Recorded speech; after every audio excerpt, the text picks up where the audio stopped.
previously on 1 to the power 3. Hats off to you for respecting her value system and honoring that, she wants to wait. Because in that, we actually find that has allowed you as a couple to go through some adversity, which leads us nicely into adversity.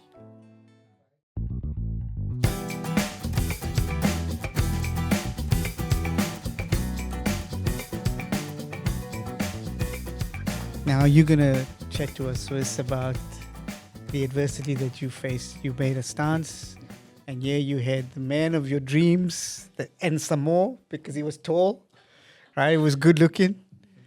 But behind all of this veneer, there was something that was lurking that came out. So talk to us about the adversity. Yeah. So we've been married since 2017. And we separated twice during that time, where Ryan had left me for another woman. And that obviously has been something of great suffering. And knowing our relationship and how it came to be, and I guess also the protectiveness of my family and community, and it was like doubly devastating because I was also, I guess, felt like I was also carrying everyone else as well and their feelings, as well as facing what was my own experience. The first time it happened, it was obviously a shock and traumatic. And at the time, I remember, this is going back now into our early marriage, the first time. 2 years. 2 years in. And, those 2 years were hard because we were also never lived together. We were navigating that newness in marriage and what is it? What is marriage? And so I know leading up to the infidelity, there were definitely signs that I saw him pull away. And that intuition was spot on. It was another woman. And I guess during that time for me, I even looking back, I don't know how I got through all of this, but I just had this innate knowledge and knowing it wasn't my fault. It wasn't about me. It was all about like whatever he was going through in his life up to that point. And I am so grateful to the God's grace that he just put in me such a young age my worth, because he truly held me during that time. And I just knew in so deep down that of my worth and my value. And I was able to leave straight away. It was as soon as he told me, the same day, I was gone. I had the strength to just go. At that time, that was the intuition that I needed. Some people hang on, and I just needed to go. And we were separated for a length of time. And I think for me, during that time, that first time anyway, was my first true test as a woman, as a wife. Well, was a wife, but at that time, when we separated, we actually, I really did believe we weren't going to get back together. And it was during that time I learned as a woman to reclaim my power, to come back to self, come back to God. And I really learned during that time, and then through that first reconciliation, how to trust myself and trust in God's plan. I remember during that time, the Psalms really kept me going, that be still and know that I'm God. And God really, that was at the time he was saying, I'm working. It wasn't my responsibility anymore to save him, to protect him, to change him. Only God can. Yeah. And I had to believe that God was working in his heart, during the separation, and also believe, when we did reconcile, that he was working in my family's hearts to accept this man back. And I guess contrary to, many women would respond to cheating in many, many different ways. And I think I just remember surrendering and sticking to my own lane. But God kept, bringing us back together in like unusual times where, there was no contact. And I remember that I was walking a lot, the Kangaroo Point walk, a lot during that time, just be in my own thoughts, be in my own grief, all the things, all the feelings. I knew innately to feel all of them. And I remember like just in the middle of Botanical Gardens, God was like, stop and turn around. And I turned around and there he was. And I was like, and that Was it bittersweet? It was bittersweet. I did say hello, and from there was many conversations, and then we went back home to our respective countries. At the time, we were still separated. So like during that first reconciliation, I really came back to myself. Mm-hmm. That was my first, like that was the learning I was going through. But also God was so good, and I feel like he had such a unique way to commune with me. And I remember while I was in the Philippines, we were separated at the time. I didn't believe we were going to get back together, but God gave me first a name, and it was Almea. And I looked up that meaning, and it meant God's gift. And whenever, we receive a message from God, whether it's a vision or a name or whatever, I always tread carefully to how do I interpret this? And with that name came, I saw a vision, still makes me, of 3 children. Wow. Especially my girl, golden eyes, golden hair, there was something so gold about her. And I interpreted at a time, maybe that was her name, because we had spoken about, obviously we were married prior, we were spoken about babies' names. And that wasn't in the list. I was like, but God just gifted me with that name, that Almea and that vision. And at that time I was like, I'm not just going to jump back and be with Ryan because God told me to. It still took time and discernment and work. And also I can't do it alone. It had to be how is Ryan showing up? What is Ryan, experiencing? And that idea we were just no contact. So I didn't know. So that was a significant thing during that time. Yeah. And it took a long time. And I think we then got back together and reconciled. And at the time, he had shown the work and the consistency, the behavior change. So, I accepted him back.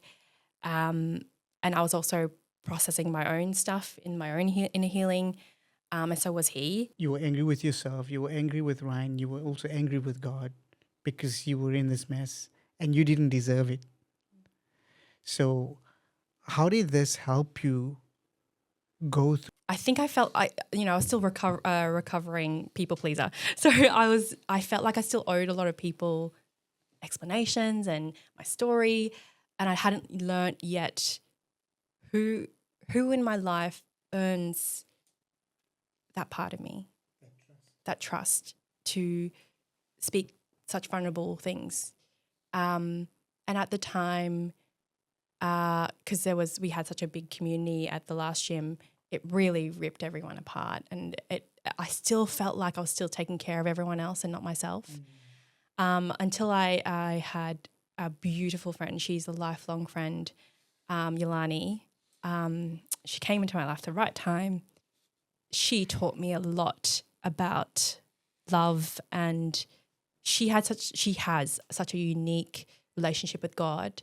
So she was just in my life at that time to walk me through spiritually, to be with God closer in that time, and just teach me so much about so much language around what I was experiencing. So I had her. I also did seek out therapy as well by a Christian therapist. That was important to me at that time. And I think if it wasn't for her, I really do attribute a lot to her during that time. And I think our relationship's so reciprocal. She just taught me a different way to be with God in my suffering. And you mentioned your sister as well that stood by you during this time. Yeah. I stayed with her for a long time. And it also obviously caused a lot of tension having to come to that decision of coming back together with Ryan. And that's and that was thing. that people-pleasing part, especially yeah, with I the think family. yes, absolutely. I've just care so much about my family and what they think of me that was quite debilitating and hard to navigate. How do I trust myself and where I believe God's leading me to stay married to this man and what my family want for me? That was in tension a lot through this whole time. Can we switch to Ryan now? Ryan, obviously, you're going through some stuff. You just married Swiss, I'd say the woman of your dreams, right? 2 years into it, you found yourself in this position.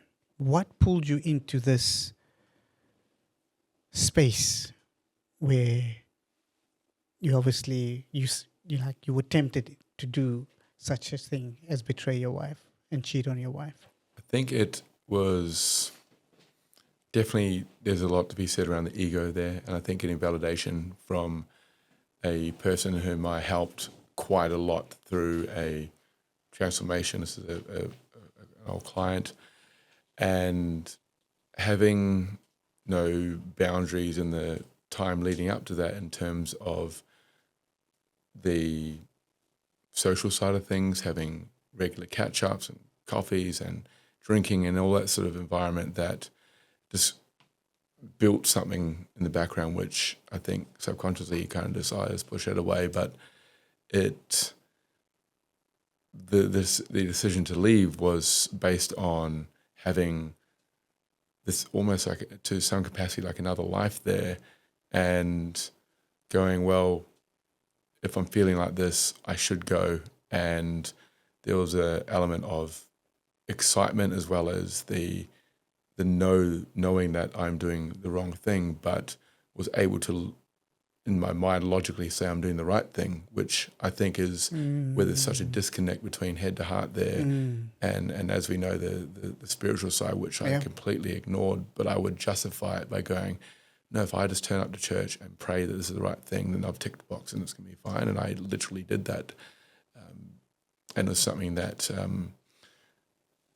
I was obviously trying to logic my way through, something that I knew deep down was the wrong thing to do. Yeah. And not even consider the damage it was going to do, number one, to Switz, and then the next year out to our immediate family, and then layer by layer as well. But also to yourself. Exactly. So and that's selfishness, right? It was both selfish in such destructive ways that I think there's an element of like, well, hey, I've just got to go for it. And that attitude is good in some things in life, but not when it's things like this. And I've obviously learned a lot now, but at the time you're thinking, no, I've got to do this. And I think that having good men in your life is very important, but I think it's also very important to listen to those men, because I've always had good men in my life and I'm being very blessed with that, but I was not, there was no one that could tell me otherwise, even though deep down I knew it was wrong. So you were in a stubborn state. Can we just rewind a bit? You were married to a beautiful woman. The marriage, were you experiencing any problems within the marriage at that time? No. Right, so you were. It was a good marriage. Right? Yeah, definitely, right. and especially because we obviously made that call to not live together as well until we got married. And I think that we were moving in together. And we started everything from scratch, and I think that everything was fine. Like, I don't look at it and go, oh, it was this one moment which was. But I want to get to why the temptation. You had a good marriage. You waited for a long time. Yeah, you were married for 2 years. You waited for 4 years. So in a way, you were faithful to her for 4 years before you got married. But when you got married, when you got what you wanted, you didn't treasure that. No, definitely not. No, I'm not. I'll make it very clear. I'm not defending my actions at all. It was more I think there's a case of, well, there's almost the shadow self of me is saying, well, I've ticked that box. Let's go conquer something else. Right. And I think that one thing, even talking with Switz about this in the last couple of weeks, saying, well, there's what I've tried to, I guess, explain is that there's like a butting of heads of knowing the covenant in which we have in marriage, and also this trying to justify it with a primal need to reproduce with, with more women. And I know that they do not align, and that was something that I was battling with myself. And that's where I know the words ego and narcissism get thrown around quite a lot now in this sort of setting, but they were definitely things that I was experiencing in the both times that I have left Switz, and it's something that required a lot of work and a lot of So what I want to touch on there is the temptation. It came from your eyes, basically. You looked at something and you desired it, yet you had something so beautiful. This is a message that I would want men to hear, because we all are susceptible to that temptation. How important it is to remind ourselves of the covenant that we make with our wives, but follow through with that and actually put a filter on our eyes. Because, in this day and age, when you go to the gym, it's being flaunted in every direction, right? But how do we allow men to hold true to the value and integrity, stay in, that level of integrity within oneself, to protect one's eyes? One would be to learn what integrity really is. And I know that years ago I didn't fully grasp it. I just thought I was integrous. And the other one is a saying that I think every man needs to, every person in fact will need to learn at some point is, do not make long-term decisions based on short-term emotions. And that was something that I have done, and it's something that I'm definitely not proud of. I'm proud of the man who I am now, but obviously we're going to cover a lot of that. Yeah, well, still a work in progress. Definitely, 100%. But I at that time, it was, a version of me that certainly was seeking validation outside of the what I would say, with no disrespect, with a box in my mind that was ticked. And I think that's when I was certainly drifting very far away from. You got lured in, right? Yeah. Through the validation. 100%. Right. Yeah. But I think also there, what we should make a point of is having men that can hold you accountable to the covenant that you made. So it would mean men that share the same value system that you respect and you would listen to in those moments, which would be important to our young men. Do you agree with that? Yeah, definitely. And a term that I've heard through therapy is learning about the limerence phase. It's basically that very initial part of a relationship with another woman where, like, none of what anyone could say could shift you.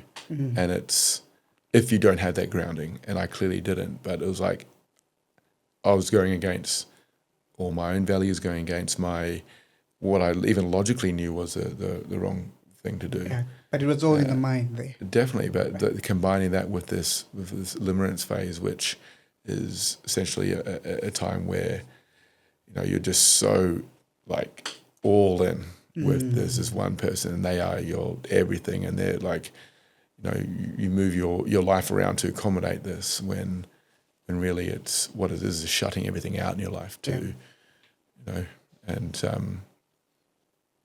that's a term that I've learned through therapy. And so, okay, once You can be forgiven Mhm. twice, right? So talk to us. What happened now the second time? The second time, I think, was more of a still the validation stuff and stuff that I hadn't healed upon, but also I think sharing a Connection. a connection with someone that had almost a very similar sort of life as me. It was almost like that. Interests. Yeah, interests and this chemistry built on the physical attraction and the desires there. That going back to that the limerence phase and also the risk. Like I think that's something I can safely say is a risk there, and there was a lot more on the line this time with a very young family, and I'll repeat again, stuff I'm very not proud of. That is something that I did not listen to a single part of me that was knowing is the wrong thing, and definitely trying to validate it with myself, saying, well, I have to go down this path. This is the right thing to do. I don't want to get down the track and regrets and all that sort of thing. And and I think that I don't blame my whole life on poor decisions on my relationship with alcohol, but it certainly didn't help. And then combine that with different types of recreational drugs. Yeah. So I want to make it clear I'm not blaming that at all, but it certainly made those times a lot more heightened, and the drop being such a big. I think my life was very much either really high or very low. There wasn't much stability there in terms of the middle ground, and and also like the low wasn't a deep depression or anything. I don't want to make it cast shade on that sort of thing as well. Like that's a valid thing that people go through, but it was certainly self-destructive. It was like none of this had to happen. Yeah, it wasn't like it was a hereditary thing. It was just I think that these different I was choosing the wrong challenges. I was choosing the wrong path, and conquering the wrong things. Yeah, I think also let's just look at, you just had Adi, right? So yeah, Adi and Swiss was also going through a stage, just having to give birth. That's also that post giving birth, right, period. And you've had that sense of all women go through that, right? It's a big chemical change. It's also depression, and how you've had to face this betrayal again and this hurt. But this time, you actually wanted to sit in it a bit and process it. So, can you talk to us from your perspective, what you were going through when Ryan came and you heard about this now? Yeah, it was certainly a hard time. It was, I think the worst part of it was like it happened in the most vulnerable season of my life, where I was postpartum, maybe 3 months. And again, it was really hard a lot of the conversations around the time was like, I feel so alone in this. Where are you? And again, the signs were there that, he wasn't available at weird times. He was pulling away. And during those times, he was just the most hardened version of himself, and I could not access him. And that's when I knew it's happening again. And that was a very excruciating time. And I didn't, unlike the first time, I didn't leave straight away, because now there was a lot more at stake with our child. So I stayed and, really experienced all the feelings, all the grief, all the anger, all the injustice, all the broken dreams of another, more kids, and the broken dream of Artie not having his father. I really did give it to you at that time. Like Rightfully at so. that time, especially the years between, was also finding my voice was a massive thing as a woman. And I certainly found it that time. I remember it was a lot of anger. It was also a lot of grace in terms of, again, I knew I had to, for the sake of my child, I didn't want him to have a mentally ill mum or be around that energy. So I knew I had to cry when I cry. I had to rage when I had to rage at him. I had to express it in so many different ways. I wrote it down. I prayed. I gave it to you. Like, you know, I really knew at that time I didn't want any stone left unturned before I tell people, before I leave him. So, you know, we did that. I very much was a very dark, hard time. And I remember, I guess, I also was very up for like meeting her, and I was so like angry also at her because I was like, how could you do this to another woman and a child and a newborn, and just that lack of accountability and empathy from a woman to woman. And I remember that before I finally left and went back to my parents' place, I sent them this massive text that kind of just said it all so I could just put it to bed. At the same time, I knew like my mama bear kicked in, like motherhood. Protective instinct. It fundamentally changed me. And having this happen again gave me that extra added like oomph to like and grit to get through this. Because you have to now. You have this living being that I knew that I wanted him to experience love from both of us, and I had probably a lot more grace for you as well. I was just like, look, I want him to know you. I want him to be loved by you. If he had two, as long as one primary carer was there to love him, and his dad was still there and present, we worked out a co-parenting thing. I was very strict on our boundaries,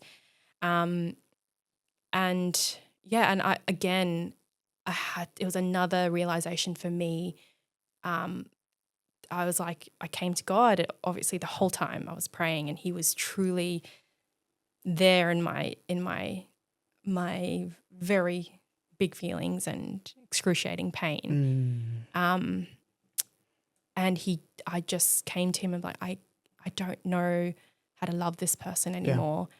You love him even amidst all of this. And I offer him back to you because I don't know what this person needs to be loved anymore.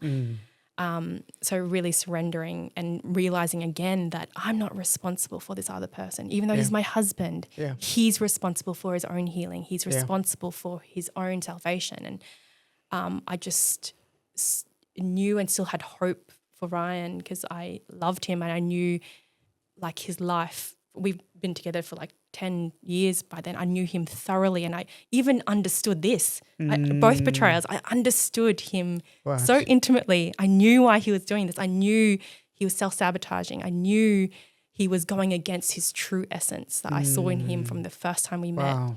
And having the strength to walk away and go, I need to leave it and let God deal with it again.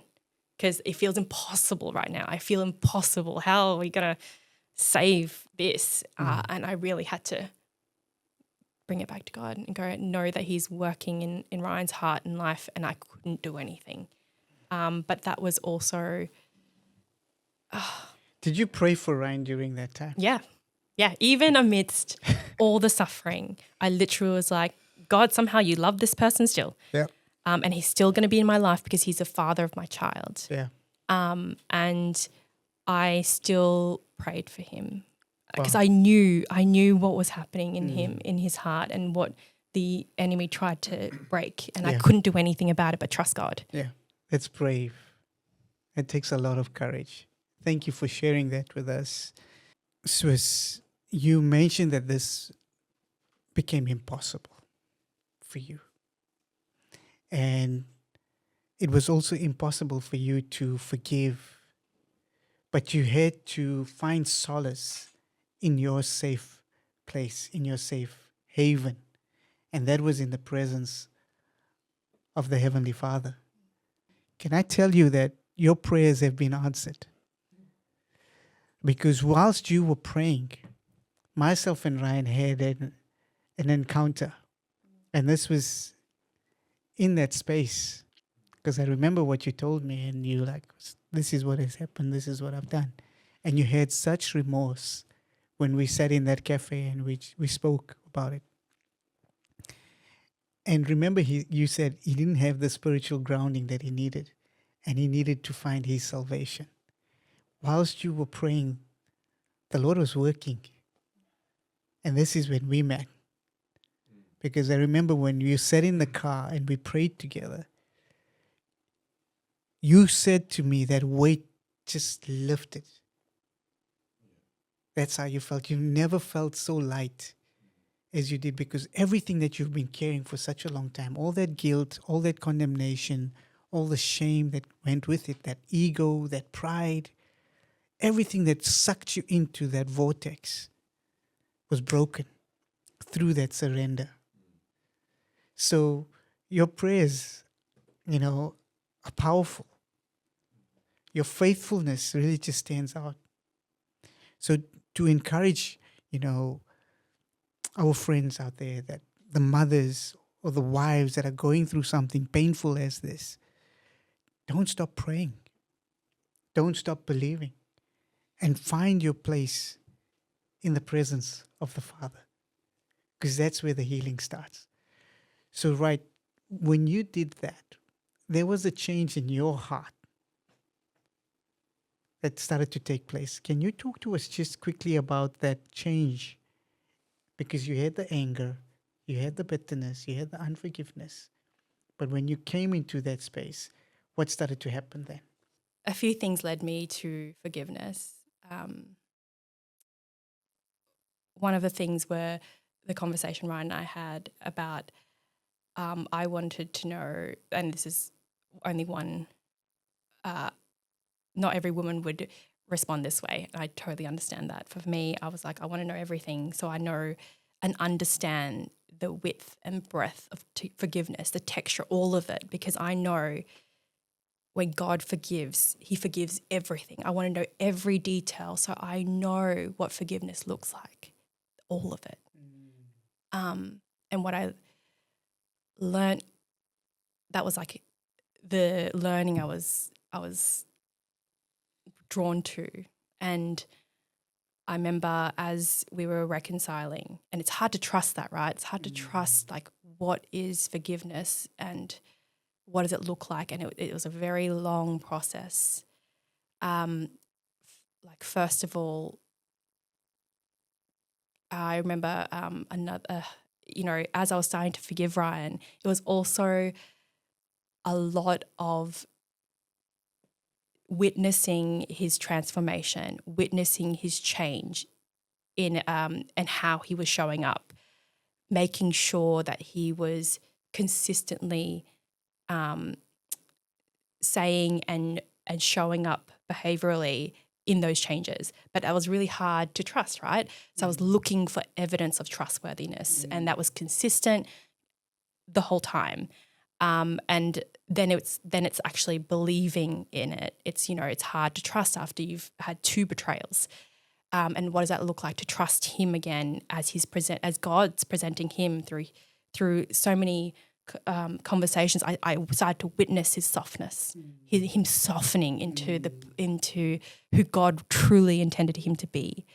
But it was still hard to trust that. It's still hard to forgive. And I remember another time, found myself in a yoga, aerial yoga, and it was quite a time. It was actually quite dark and evil. I remember being in this meditation, and in this like sack, and it was dark, and I knew there was like a lot of evil around, but God was protecting me. This was within our reconciliation. Something that shifted for me. So he was protecting me in that time. I didn't feel any fear, even though I knew there was like a lot of evil in the room. I was very protected, and I was there with God. And at the time we were reconciling, I was so insecure. I was saying all the things like, how can I trust you again? How can I know and believe that you won't do this to me again? And I was bringing it to God in that time. And God was telling me at the time revealed to me at the time the true face of my husband, stripped away of his sins. I realized at that time, I saw Ryan in his essence, in his true form, and I realized I was looking not for evidence of trustworthiness, of untrustworthiness. It was almost like a negative bias. I was picking and looking for things that, even though he was showing so much change and beauty and like in his newness and in his healing, I was still looking for all the things that made him like not my person, or like, you know, but you still do this to me. I was still so bitter and like angry at him. And I remember God going and revealing to me, this is how you love. Stripped away of sin, stripped away of flaws, of you looking for those things. This is your husband. And I think that shift in, that's what I've been doing. That's what my brain's doing. That's what society's telling me, to look for all the red flags. And I wasn't looking for all the green flags. I wasn't looking for what was good, the good news that is coming from our reconciliation. And since that shift made me see Ryan in such a different way, and God was really showing me what love is, and how he loves us in like all our sin and all of our flaws. He loves us like this. This is amazing. This is incredible. And that's how I'm supposed to love this person. And I knew it was to me, the Lenten season, God's crucifixion has been has repetitively been a recurring message in my life. We met during the time when I was discerning. Again, it comes back to really discerning this, like really coming back to God within myself, blocking out the noise of what other people want for you, blocking out societal things, blocking out like once a cheater, also a cheater, blocking out like really coming back to me and God. And that was so difficult. And I remember when I first met him, I asked for signs of my husband, and it happened again during Easter period and resurrection. We have lived in our marriage and again, when we reconciled again in our second marriage, it was again in Easter. And then we reconciled again around Easter time in our third marriage. We literally had to put to death our old marriage and had to be resurrected to our newness, into the new marriage that fresh start. God, and what I learned during that time was forgiveness is absolute. Full stop, period. I couldn't keep bringing up my insecurities. I couldn't keep bringing that up after I've forgiven him, supposedly. And when I realized that, I was like, that's forgiveness. It's absolute, just like how Jesus died for us. And once it's absolute, it's on me then, not him, not in his healing. He didn't have, it wasn't his responsibility to make me feel better about myself. It wasn't his responsibility to make me feel, yes, he did make me feel more secure, because he was there, definitely. He kept showing up in ways that surprised me. And it was so beautiful to be still surprised as your wife, even in this iteration. And, I knew, you hear a lot about how in your marriage, you experience lots of iterations of each other.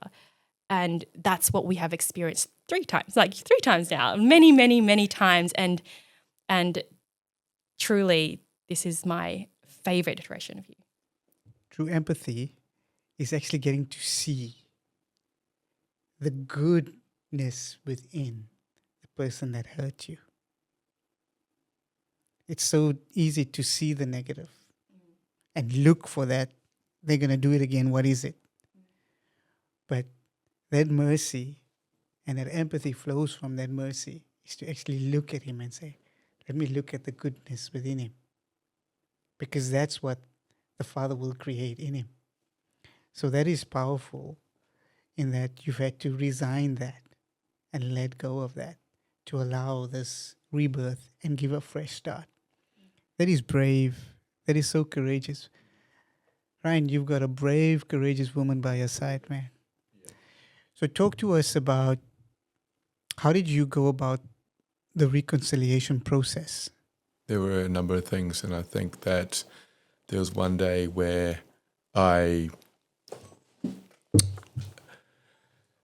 was Switz, myself, and our very young boy at the time, it was actually on what would have been Mother's Day for us to celebrate, and we're in Brisbane, and I was going through sort of my pain, Switz was going through her pain, and collectively going through our pain, and I was in deep regret, deep sorrow for the pain that I'd caused. And I'll never forget when Switz looked at me and we were both in tears, and she just said, "Ryan, you chose this," in terms of not actually being able to celebrate Mother's Day, which would have been Artie's first Mother's Day, where you know that pain was something that I'll hold on to in a positive way, and that like I never ever want to experience that again. I never ever want to put Switz through that, and definitely don't want to put our family through that.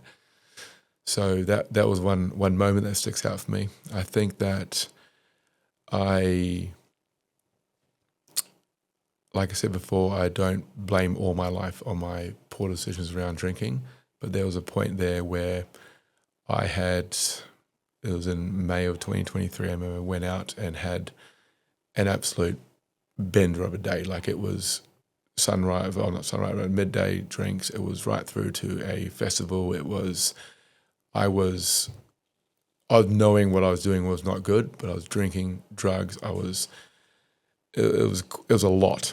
And I also knew the next morning I had to get up to Brisbane to be on time to have my time with my son. And I didn't want to let that down, because I think that combined with this, I have a friend of mine, a very close friend of mine, in fact, saying, "Ryan, you may have been a terrible husband, but you do not be a terrible father. You have the chance to make that part of your life better." And even though the night before I was actually just destroying myself with drugs and alcohol and going down a very negative path there, I remember the next day holding Artie, and he was only 6 months old at this point, and holding him and just saying, "I never want him to ever see me like this. I never want my boy to see So that was your this moment. piece of shit that was just holding this beautiful baby." And I was at the absolute rock bottom of my That journey. and like listening to what you said before, like all of this was my own self-destruction. There wasn't it wasn't a thing that happened that caused it. It was just for whatever parts of my life that got me to this point. Decisions that you've made. Exactly. And I had to take ownership of every single one of them. So I figured that another friend of mine said, "Look, right now you don't even have the capacity to do good. Just stop making poor decisions."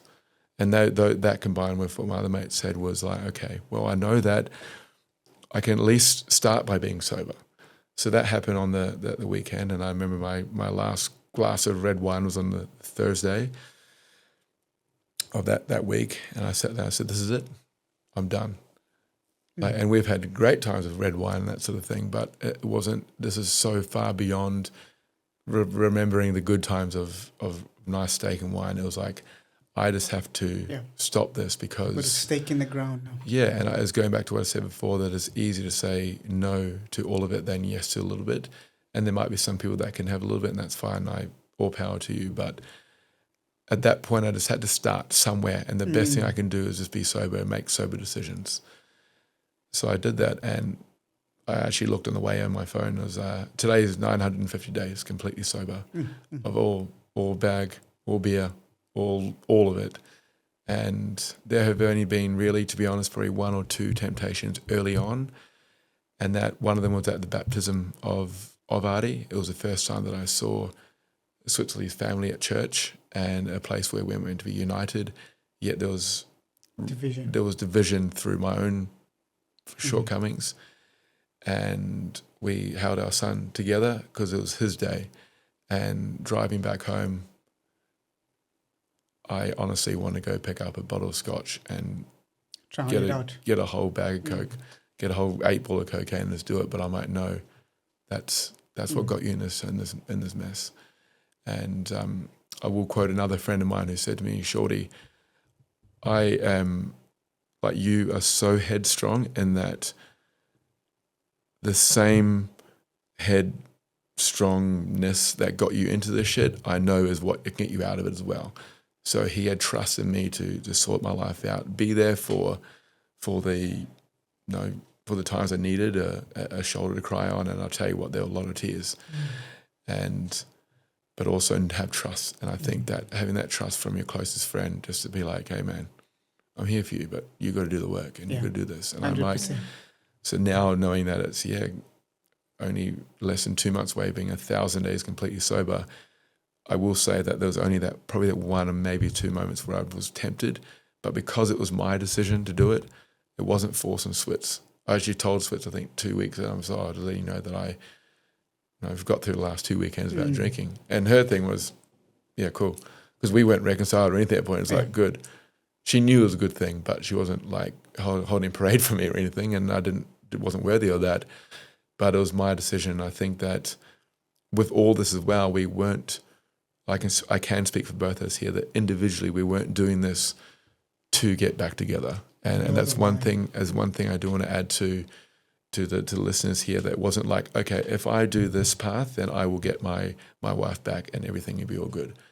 Like that is definitely not what we did this for. It was like, I need to sort my own stuff out so that I can live another day and not go down a path that could lead to something devastating.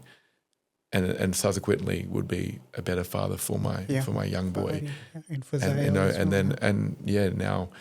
now, it's something that it's very hard to summarize everything the last few years, but there were some very pivotal moments in there that were important for me, that all comes back to responsibility, to accountability. I have the support, I said, from very good men in my life.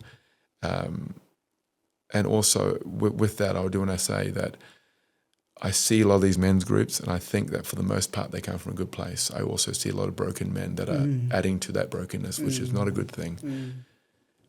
Because a lot of it is not founded on spiritual Christianity, and it's not founded on that. It's founded on, if I do this, I'll get this, which is what I just said before, is what you don't do.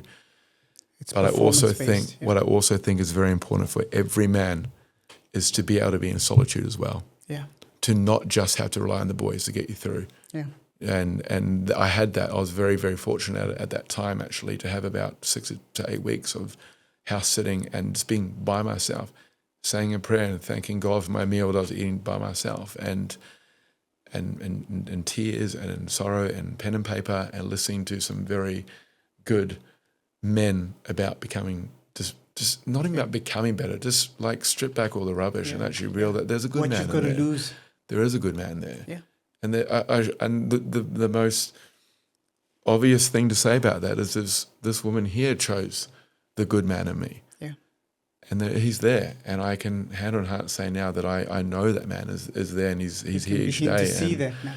And yes, with the solitude and with a good man in your life and good family, I do have blessed with good family, but Switzerly has been like the biggest godsend that my prayer for any man is to have that, to find that and to treasure it. Don't do the mistakes that I do. You don't need to go down the negative pathway that I did twice. Self-destructive. 100%. You can learn from my mistakes, from other men's mistakes. Yeah. And Swiss, you're going to just add something?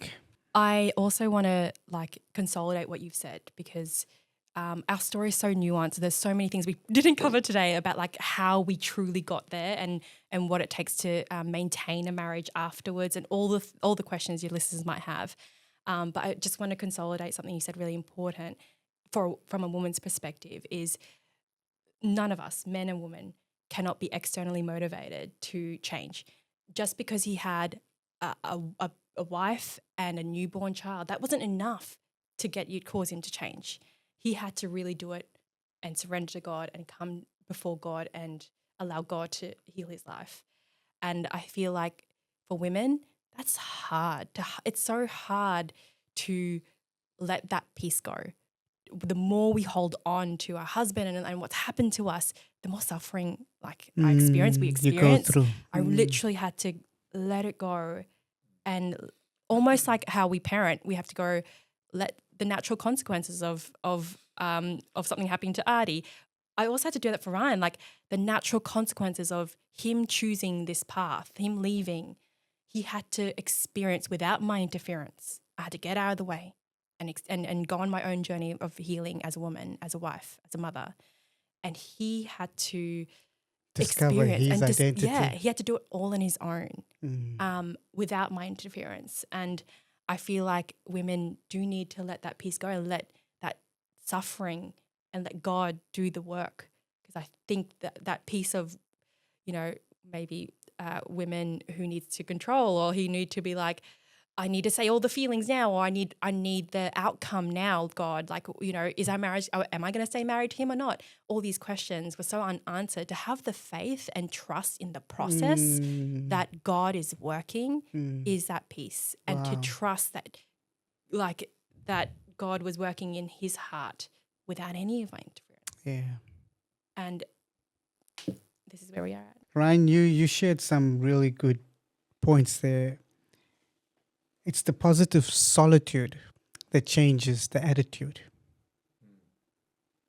Right? Solitude is good, but I think when you surround it with positive acts, like reflection, asking yourself deep questions, really searching, right? That deep reflection. And when people say that, time heals everything, it's like, well, no, time and the work in that time does. It's not just watching a clock tick by. So going through that, and you needed that time of solitude. You see, that was important to you. Yes, you need men around you that's going to encourage you and hold you accountable, but you need to go, because the healing work starts when it's one-on-one. It's you and the Lord. And you're sitting there and you're saying, okay, where did I mess up? Forgive me for this. And how can I step forward? It's not how I can make it better, because you can never make it better. It's only through forgiveness that you can take a step forward. And it's that step forward that moves you from that place that you were in the past. And that's the rebirth. It's a rebirth of Ryan. It's a rebirth of Switzerly. It's a rebirth of a marriage. And this is where you can see then the goodness that the Father sees in you, so that you can be a good father. Because your little boy looks at you and you are his world, man. Your little girl looks at you and you're daddy, right? Now, knowing the man that you are, hardworking, you're dedicated, you're committed. When you make a commitment, you see it through. I see that the way you train. I see how you encourage your clients that you're training. I mean, even me, that sometimes I'm not your client, you still come and you come and cheer me on, right? But what I'm saying to you, use that you have and see the goodness in you. And when you recognize that, it starts in that secret place. Let that secret place be your healing place. Just like for Swiss, she's got that secret place.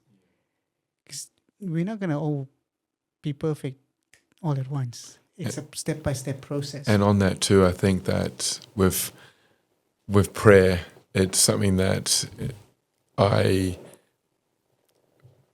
like years ago, I'd have to, in my head, have like the perfect way to speak to God or the perfect way to pray. And I still remember one time when I was back home in Rarotonga in the Cook Islands, and I was like around late at night, and I drove. I was down by the water, and I just looked up, and it was overcast. It wasn't a rainy night, but it was just, and I was swearing. I was like not yelling, but I had this like rage and anger in mid prayer, and I've always had this thing where I've got to make sure I pray to God correctly. I'm like, God knows what what I'm going through, and to let that go and I've got to remind myself at that time to say your prayers don't have to be perfect, that it's going to be a conversation, and God will see you where you're at, much like I do with a client in the gym. You're going to meet them where they're at, and I think that's a reminder for me as well. Just talking now, it's like your prayers don't have to be perfect; they just need to be said. Prim and proper. Exactly, and I think I'd gone through my life like that. Like, everything's got to look a certain way and that sort of thing. But it's all aesthetics, bro. Exactly, and one thing I do want to say here for any men that are going through a similar path, is that you will feel, especially if you want to make change in your life, you will feel terrible. You will feel all of that. And the first time I did this, I can't say I was about to do it, but I was having suicidal thoughts, something that I want to make it very clear. I wasn't like about to go jump or anything like that, but it did cross my mind.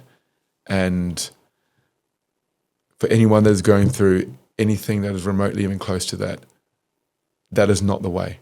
That is never the way. So you make sure that, yes, it might be solitude, yes, it might be good friends and all that, but there's a better way. And you have to align yourself with faith to not even consider doing that. Because like I said, I wasn't about to, but it crossed my mind, and it was something that I would encourage any man out there. You reach out and you say, this is where I'm at. Yeah. No, thanks for bringing that in, because a lot of reasons why men commit suicide is due to breakdown of relationships and that And feeling self-destruction. that failure. There's nothing more self-destructing than that. Having a point of accountability, you had to take accountability, right, for what has happened, for your actions. But then not just stay there, switch it. Coming to that place where you're actually getting the help, the professional help that you need. Don't just think, oh, we just keep it to ourselves, right? And one of my passion is that's why I'm stepping into that area of counseling, specifically for men. How can we raise up men of good quality, right? Of that, using the strengths that they have, the goodness that they have, and allowing them to see that goodness within them.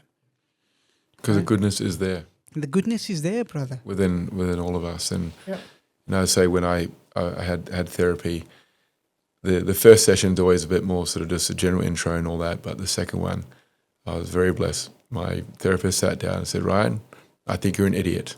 I'm like, I agree. That's why I'm here. Let's do this. And I think that is you need someone to be point blank as well, be very honest. And with that the accountability is really important. Cool. Can we now try to land this plane? We're bringing it in now. A lot of turbulence, my brother. Oh, it was but it was good. Lessons learned.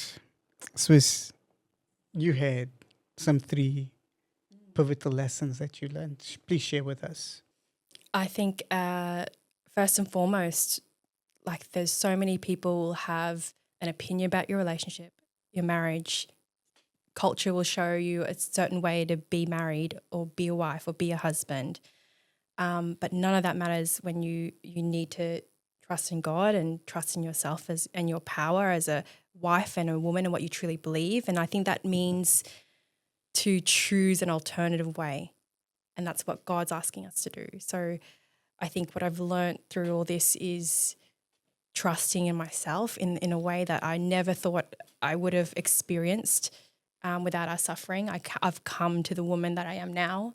I know love in a way that I've never experienced, and it's expanded through our 2 children.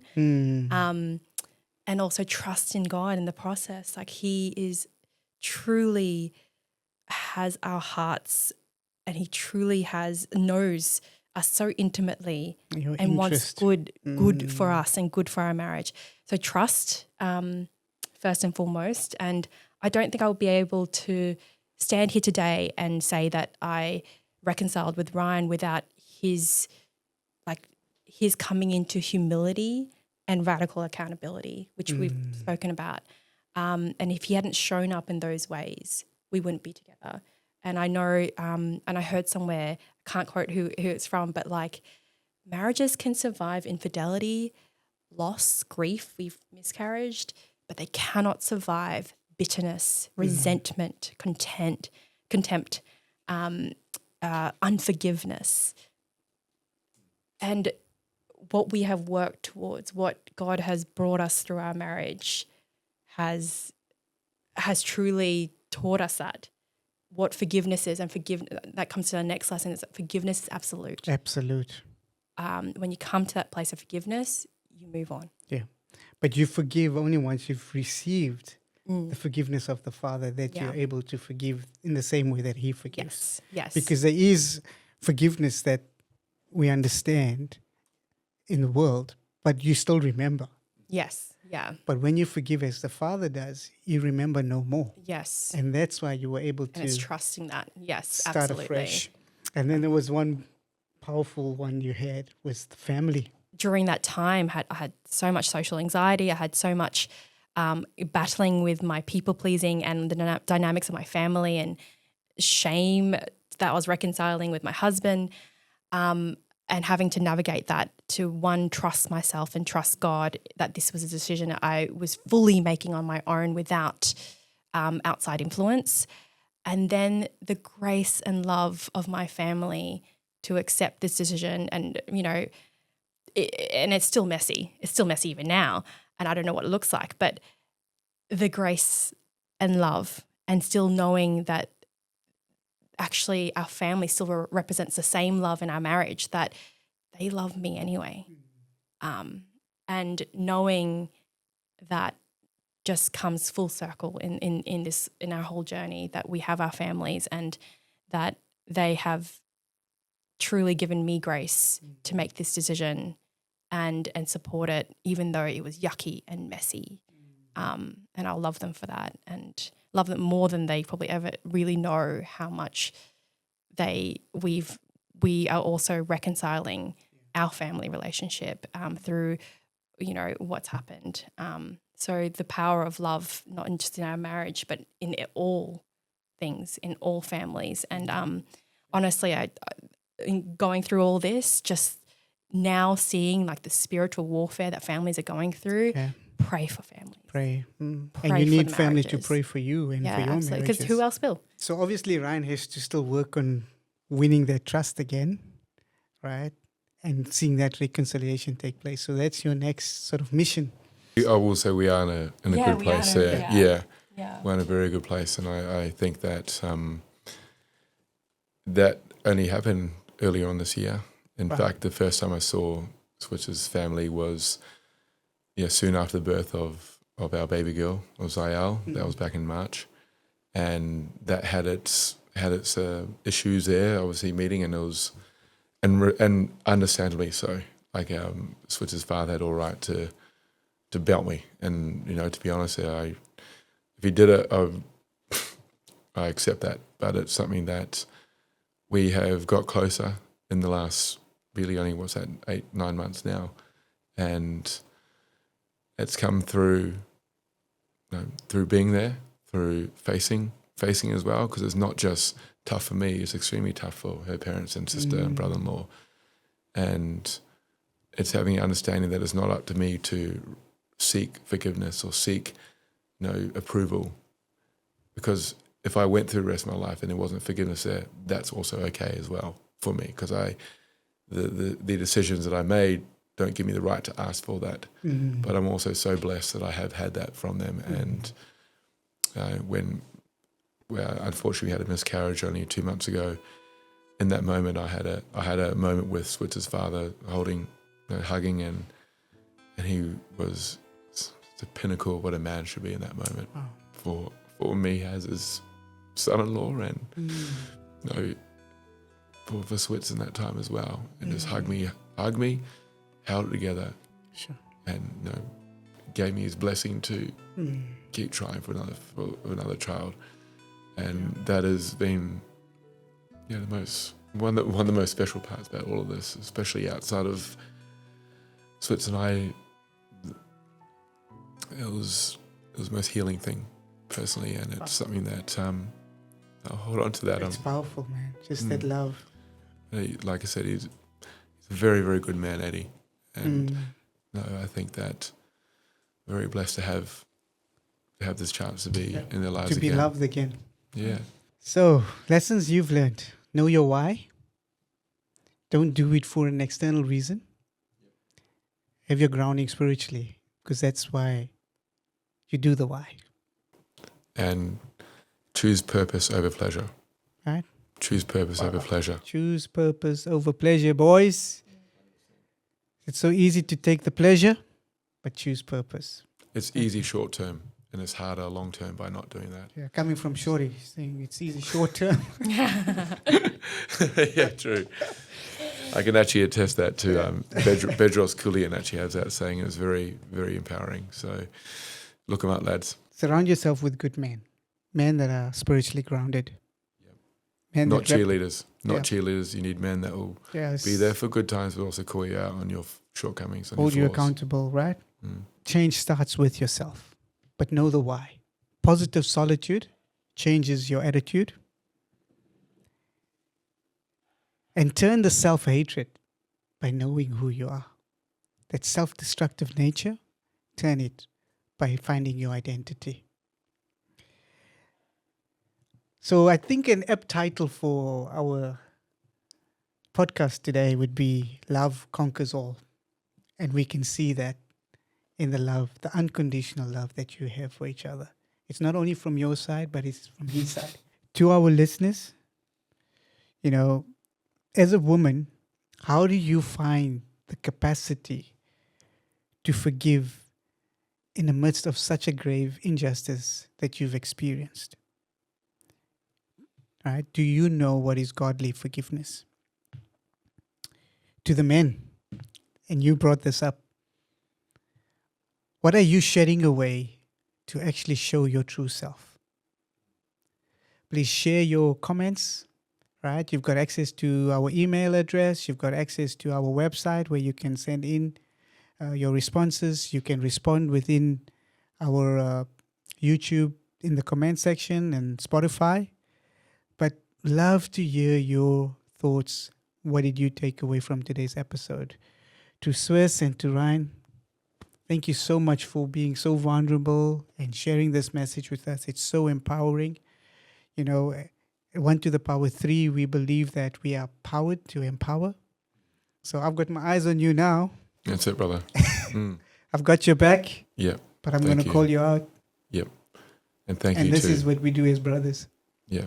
No, thank you. And thank you for giving us a chance to have a healing experience as well. Something that on the way here we were thinking, this we're ready for this, and we're ready for for positive feedback, for backlash, for whatever it is. We're strong, and there's something that there's not a single topic of discussion that is off the table when it comes to Switzerland, our marriage now. We've seen each other at our absolute rock bottom, and I'm excited because it's a rebirth, and it can only be beautiful. There's a scripture that says in Ecclesiastes, He makes all things beautiful in His time. And so that is what we pray over you and over your marriage, over your family, over Adi, over Zael. We pray that you would be that vision. We're waiting for the third one because there's 3 Yes. you had, right? So you won't fight. Okay. All right, I think this is ready.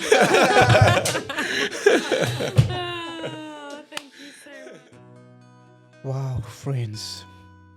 What a conversation. It really hit home for a lot of us as married couples. Unfaithfulness plagues every marriage. How many marriages end up broken, dislocated, disjointed because of one partner's unfaithfulness within the marriage? We hear how through a praying partner who stood her ground and wanted full exposure and transparency so that a rebuilding and a rebirth of their marriage can take place.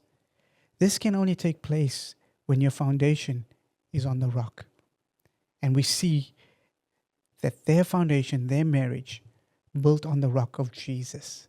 Even though facing a miscarriage, they were able to journey through that together and support each other. I'd like to also take the time to commend Ryan for being so brave and courageous, facing his demons and his fears, and actually taking a stand for love, with love, for his marriage, for his wife, for his children.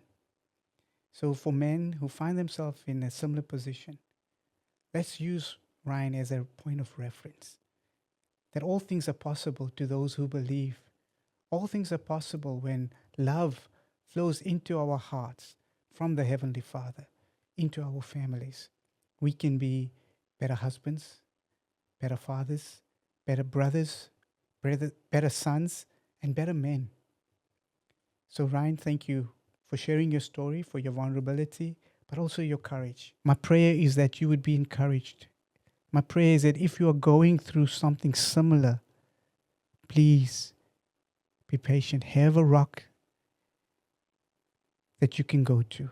Have people around you that can support you, that can hold your hand through this process. And we pray that reconciliation and love will be the narrative of your marriage. Take care. Coming up on next week's episode, how powerful was that last hug? It was very powerful. He always gives me very big hugs, teddy bear hugs, and because it's coming from his heart, and we had a very special bond as a mother and a son. That hug was very special because, like he always says, that was the last thing he did, standing up on his own 2 feet.